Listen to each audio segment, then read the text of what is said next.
Hey guys, welcome back to my channel. I really should be getting ready for work right now, but yesterday I was in my deep thoughts and I came to some sort of like realizations and ideas about becoming mentally strong and indestructible, and I just had to jump in today, this morning, to make a video while my thoughts were fresh. So as mentioned, today's video is going to be about becoming mentally strong and indestructible. And the reason I'm saying becoming instead of how to become is because it's always a process. You're never your best version of yourself. You have to keep working on it. And you also, if you think you've achieved it, you need to maintain it by continuing these sort of actions. And finally, I just want to say that becoming mentally strong is so important these days in this era where social media is constantly growing and all this like comparing yourself on social media. There's not just hate from others now, there's hate from within, self-hate. It's a new concept. I don't think it was very much a thing back in the day. So it's so important to learn to protect your peace and to not come out within your character when you become triggered and not to react or overreact. So let's go through 4 chapters on becoming this mentally resilient version of yourself that you can become incredibly proud of. So chapter 1 is dilution of the self, aka your ego. And this one might seem a little contradictory because, you know, when you think of mental strength, you think about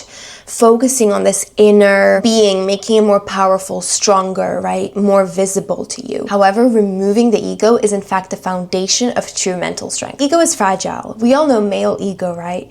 Well, female ego that hasn't been worked on is not that much different. Your ego is what reacts to external opinions and insults, and the more you cling on to this ego and sense of self from within, the more vulnerable you become to life's inescapable difficulties and discomforts. The strongest people are those that can take criticism, not just by hearing it, listening to it, reading it, but by not reacting to it. Taking criticism without reaction is the ultimate mental strength that we're trying to achieve here. These people don't take any external commentary personal. The only thing that they see as a personal attack is if it comes from within. At the same time, these people are not looking for external validation, because once you become dependent on praise from other people, that's when you become affected by their lack of praise. You need to learn how to become indifferent to criticism and simply appreciative of praise, not dependent on it, right? And how? That's a good question. I've personally had to deal with this a lot through my life. Being a creative person, producing creative work, you go through insults, you go through roasts, you go through suggestions, you go through opinions that differ from yours. And sometimes you even get these comments when you're not asking for them. And those can hurt the most, particularly when you're so attached to your ego. So step number 1 I gotta tell you is that you need to accept that you take things personal. You have a big ego and you can't take criticism very well, no matter how pure the other person's intentions really were. So become self-aware. That's number 1. Only once you fully and truly become aware of this can you move on to the next step. And becoming self-aware of having an ego can look like reflecting after overreactions, you know, feeling guilty about the way that you reacted to the person's commentary, and even coming back to them to not only apologize, but to further understand their opinion can be what self-awareness looks like. Step number 2 is to realize and reflect on the fact that you are not entitled to success, admiration, comfort. Everything must be earned, and you will realize that this humility is what saves you from a lot of overreactions. Step number 3, learn to observe your thoughts and emotions rather than act on them. Become analytical and ask yourself, why am I feeling like this? Rather than thinking of ways to show them that you're feeling like this. Become more curious about your triggers rather than reactive. When you become able to dilute your ego, you are going to be able to see so much clearer and survive the things that used to scare you, like fear and rejection, without coming out of your character. When you are not overly attached to this fixed image of yourself or your inner ego, you become fluid and you become the peak of feminine energy. Then you become quite literally indestructible, because anyone with the intention out there to hurt you fail, because you became so beyond their words, their tone, their opinions, because now there's no ego for those things to attach themselves to.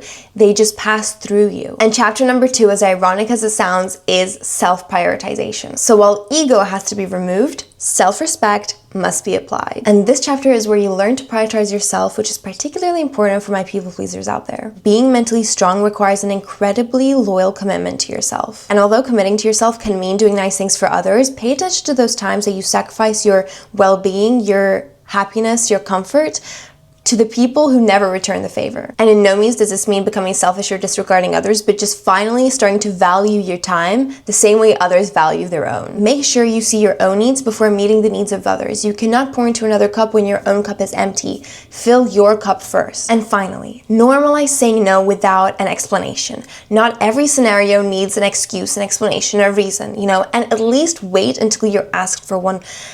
Don't just give one out immediately because you're worried that they're wondering why.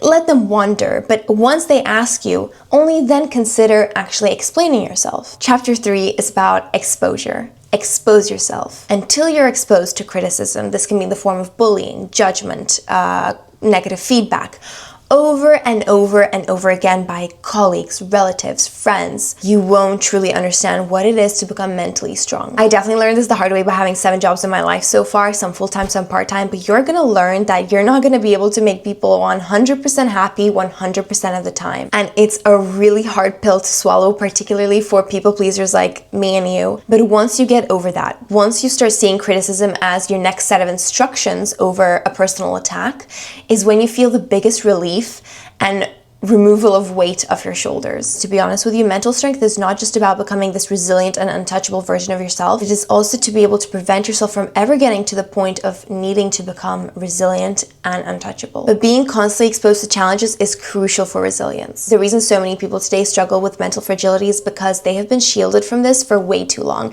And this could be from overprotective parents or living in a bubble for too long, not touching grass. But if you've not been allowed to fail or face hardship, then your tolerance for discomfort is very low, which is really bad for you. So as much as you can, face this fear of tough situations like rejection and failure, because the more you encounter it, the more resilient you become, and almost the more numb you become because you've just been there so many times. Try to reframe challenges like criticism even as opportunities for growth instead of personal attacks at your ego and ability to do well. Stop running from and avoiding confrontation. The easiest way to get over it is by exposing yourself to it over and over and over again, or at least not feeling afraid to be exposed to it. Chapter 4, we made it to the big boss, and this is something we all hate to hear, but to be honest, must be said, and it's to become disciplined to the point where if you're gonna say you're gonna do something, you're gonna do it. Discipline is what carries you through when motivational spark fades. Those who are mentally unbreakable do not rely on mood or desire to take action. They have trained themselves to take action no matter how they feel in order to get things done. And bear in mind desperation, right? Because discipline is the opposite of desperation. Desperate people are all over the place, 1.